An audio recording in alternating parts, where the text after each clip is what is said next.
അവർക്ക് കുഴപ്പമൊന്നുമില്ല. അപ്പോൾ അവർക്കെല്ലാം നോർമലായി. അത് ഞാൻ മെഡിസിൻ ട്രീറ്റ്മെൻറ്റും നിർത്തി, ഡോസേജ് കുറച്ച് മെഡിസിൻ ട്രീറ്റ്മെൻറ്റ് നിർത്തി. അത് വർഷങ്ങൾക്ക് മുമ്പ് കേട്ടോ.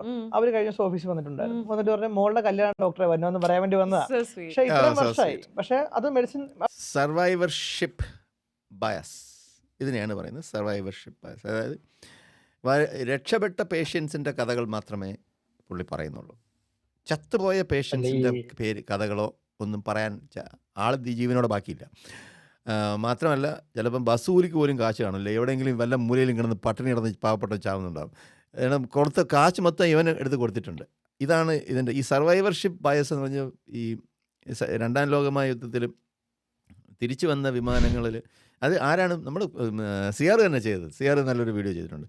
തിരിച്ചു വന്ന വിമാനങ്ങളിൽ എവിടെയൊക്കെയാണ് ബുള്ളറ്റ് കൊണ്ടത് എന്ന് നോക്കുമ്പോഴത്തേക്കും ഈ ബുള്ളറ്റ് കൊള്ളാത്ത ഭാഗങ്ങൾ അവർ വിചാരിച്ച് ഈ ബുള്ളറ്റ് കൊണ്ട ഭാഗങ്ങൾ തിരിച്ചു വന്ന വിമാനങ്ങളിൽ ബുള്ളറ്റ് കൊണ്ട ഭാഗങ്ങൾ എടുത്ത് നോക്കുമ്പോഴത്തേക്കും അവിടെ നമുക്ക് റീഇൻഫോഴ്സ് ചെയ്യാം. അപ്പോൾ അവിടെ ബുള്ളറ്റ് കൊള്ളാതിരിക്കുമല്ലോ.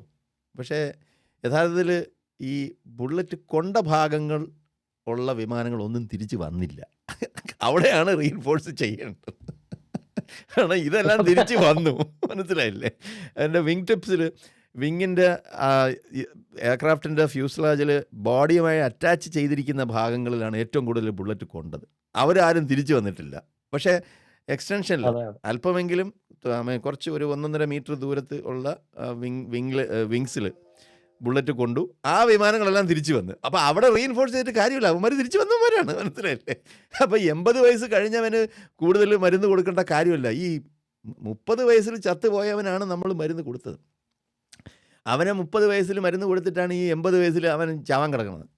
ഈ 30ഉം 20ഉം വയസ്സിൽ 6 വയസ്സിലും 7 വയസ്സിലും മംസിനും പോളിയോയ്ക്കും വാക്സിൻ കൊടുത്ത് അവനെ രക്ഷപ്പെടുത്തി അവനെ നടത്തിച്ച് 2 കാലിൽ ഇറങ്ങി ഇഴയുന്നതിന് പകരം വയറ് വീക്കാതെ എണീറ്റ് നടന്ന് മൂക്കളയൊന്നും ഒലിപ്പിക്കാതെ നടന്ന് 83 വയസ്സിൽ ചാവണമെന്നുണ്ടെങ്കിൽ 83 വയസ്സിൽ ചത്തവനെ അല്ല നമ്മൾ പറയണം അയ്യോ 83 വയസ്സിൽ ചത്തല്ലോ. എങ്ങനെ? അമേരിക്കയിൽ നിന്ന്, ആസ്ട്രേലിയയിൽ നിന്നും, കാനഡയിൽ നിന്നും, ബ്രിട്ടനിൽ നിന്നുമൊക്കെ മക്കളൊക്കെ ചുറ്റിനും വളഞ്ഞു നിന്ന് 83 വയസ്സിൽ വലിച്ച് 3-4 ദിവസം നീട്ടിയിട്ട് ആണ് ചാവണത്.